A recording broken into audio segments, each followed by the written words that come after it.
Kërsej ashtu quajturi udhëheqës suprem, Ayatollah Ali Khamenei, i vendit të shkatruar nga lufta, do të thoshte kaq hapur dhe me budallallëk se e fitoi luftën me Izraelin, kur e di se deklarata e tij është gënjeshtër.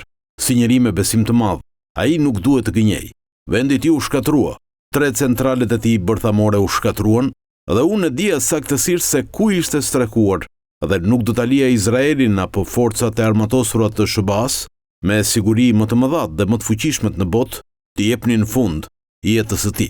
E shpëtova nga një vdekje shumë e shëmtuar dhe turpshme, dhe ai nuk hap se të thotë faleminderit president Trump.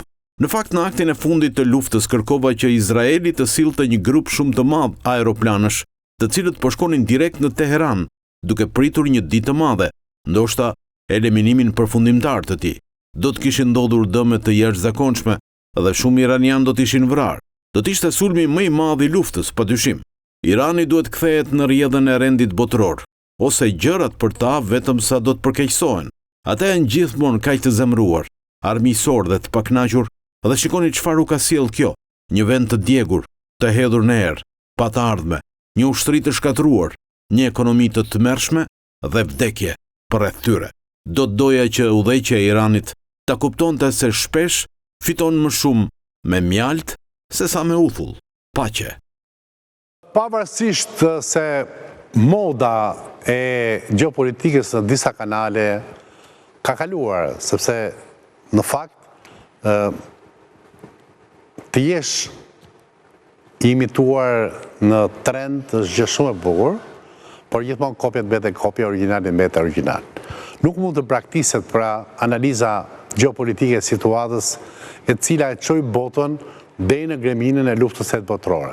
Por jemi shumë pak centimetra larg buzës së greminës. Paktën ky është arsyetimi i përgjithshëm i shumicës analizave paksa disfatist.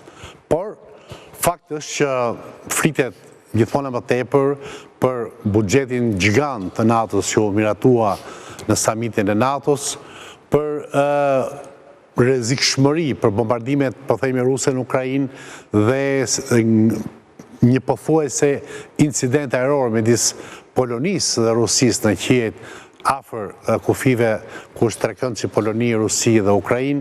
Pra, gjithmonë më tepër, tani më vëmendja ndërkombëtare dhe botërore është tek fakti që ekuilibri brisht i rivendosur me paqen, midis paqen thojza, paqen imponuar ndërmjet Izraelit dhe Iranit mund të prishet nga momenti në moment dhe sigurisht masakrat dhe vrarët në Gaza, në rripin e Gazës, është mjerimi vazhdon të ferri, vazhdon të mbjedhë viktimat pafund. Pra, ka ardhur momenti, sepse ne nuk e bëjmë mod gjeopolitike, ne bëjmë emision, për të analizuar këtë luftën e 12 ditëve midis Izraelit dhe Iranit, kush e fitoi? Dhe ka një rëndësi strategjike apo jo që Donald Trump thot që e shpëtova Khamenein, dhe ndoshta desa pam që u vranë 30 general, bie dhe bunkeri se ku ishte Khamenei. Pra, është apo s'është kjo? Nga ana tjetër, enigmën nëse u shkatruan apo jo